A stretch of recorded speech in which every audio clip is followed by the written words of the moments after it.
Good evening, everyone. I am here at the Georgia Meditation Center here in Atlanta, Georgia. The topic for tonight is really how do you get rid of this self-judgment, this self-criticism, and just being harsh to oneself. And this topic right now is quite important because many people are experiencing this at the moment. For myself here, I've been in the United States for about 5 weeks. And what's so beautiful about being here is we get to develop a community. We get many opportunities to teach classes and also to meet with some of the locals. What's been surprising was to meet those who have been following along on my journey, and then because they've been following online, then we get to meet in person for the first time, and it's just been exciting and very rewarding. But now that we get to meet people in person, it's great because we can take real stories, real case studies that you can take a look at and then use it to help you with your life. So coming back to this topic of being harsh, let's start with the real person. And the person that I wanted to talk about is someone who I met here at the center. His name is Joe.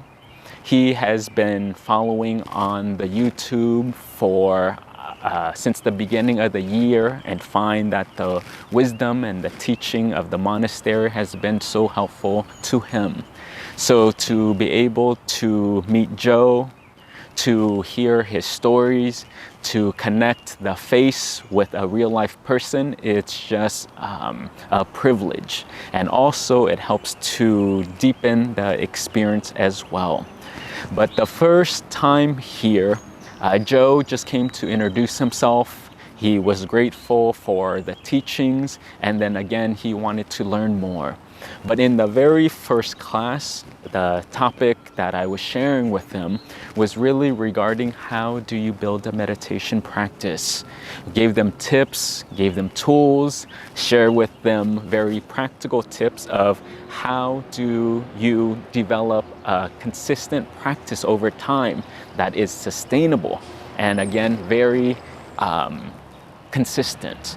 So the tip that I shared with them was regarding just meditating a minimum of 5 minutes a day.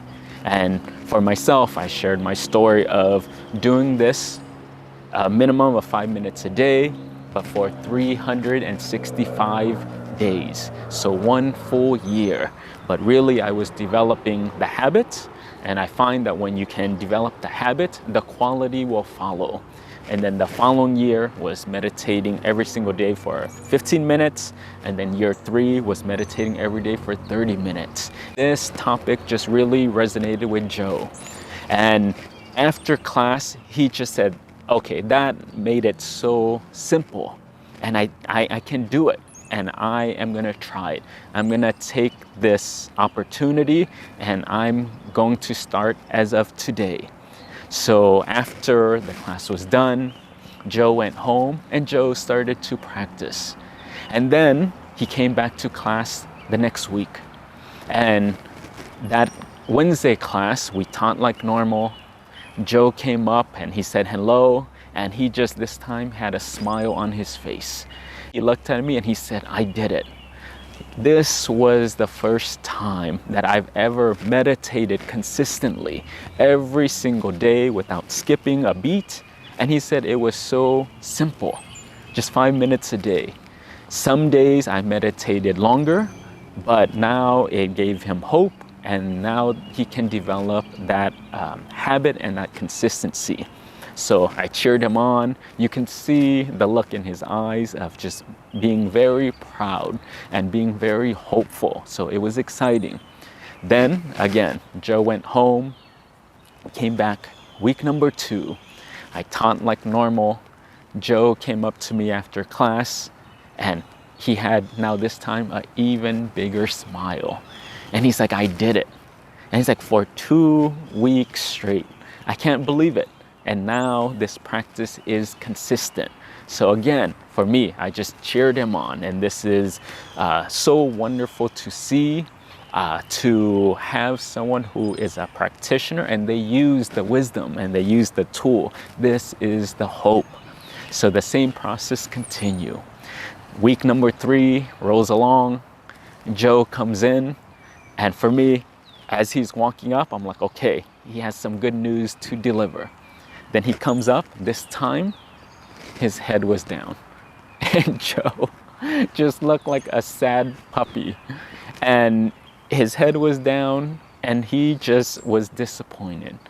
And he said, Venerable Nick, this time, I didn't do it. I actually went a couple of days without meditating, and I broke the streak. And for me, my reaction was, oh, what happened? And for him, he just said that his family was in town, a lot of things came up, and it distracted him. And really, my response was, okay, great. And then now let's get back on track. Learn what you need to learn, and then jump back in. But for Joe, he started to share how he felt bad. He started to judge and analyze this activity or this breaking of the pattern as a negative thing, started to beat himself up, and the normal line of thought that most people can experience. And they say things such as, I can't believe that happened. Why did I do that? I'm not good enough. But these are the kind of patterns that come up. And immediately I told Joe, no, not a bad thing at all, but use this as a learning opportunity to study yourself and start again. And this is the topic that I wanted to talk about today. The issue that many people have is having this critique, and specifically negative critique and negative judgment of what's happening. So again, like I said, people will say, what are the common things? I'm not good enough. What is wrong with me? How come I keep doing this? And they beat themselves up, and again, they judge. But for me, I would say, no, that does not help you. And again, we can fix that. So now it goes to the next part, is then how do we fix this? And for me, it comes in 2 parts that may be helpful for you. So for anyone out there who has a tendency of criticizing oneself, being harsh or judging oneself, I would say change these 2 things. And one is change the mindset and the way you're looking at it, the intent and the intention of it. And really regarding this specific, I'll say case study with Joe, is his intention really was to develop a meditation habit, something that sticks with him for life. And for him was really to change himself, to improve oneself, his behaviors and his patterns, which is a wonderful thing. So again, that is the overall intention. Then with that, come back to connect with it. What exactly are you trying to do? So when you do fall off track, when you do break the pattern, then you just realize, oh wait, what is happening? Okay, what's happening is, again, I'm trying to change my patterns. I'm in the process of shifting my behavior. I'm in the process of transforming myself. So now what I'm gonna do is I'm gonna put myself under a microscope, and I'm gonna study myself, and I'm gonna learn myself. Because when I do know, when I'm conscious of my patterns, I'm conscious of the behavior, then what is the next part? The next part is then you can start to change it. But a lot of people struggle is because we're not even aware of the patterns. But again, when we're trying to shift ourselves, then we need to look at ourselves very neutrally. So the mindset for me, I would say, is come from, I want to study myself, I am learning myself, and this is like a playground where I'm just observing. So then when I can observe, then I can start to fix. This is a process. Then the second part for me, and this is where meditation ties into it. And what I always say with meditation, what is the purpose?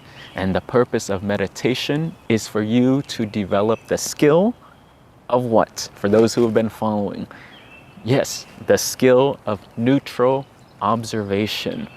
So with this skill and this practice of sitting every day, clearing and purifying the mind, you're able to observe yourself very neutrally. You're able to observe other people neutrally. And then again, you're able to observe the situation, what's happening neutrally. See reality as it is. Now apply that skill that you learn and cultivate in meditation. Now bring it out, like I said, and study yourself. Imagine you're a scientist. Put yourself under the petri dish or on the petri dish and just observe neutrally. No need to beat yourself up.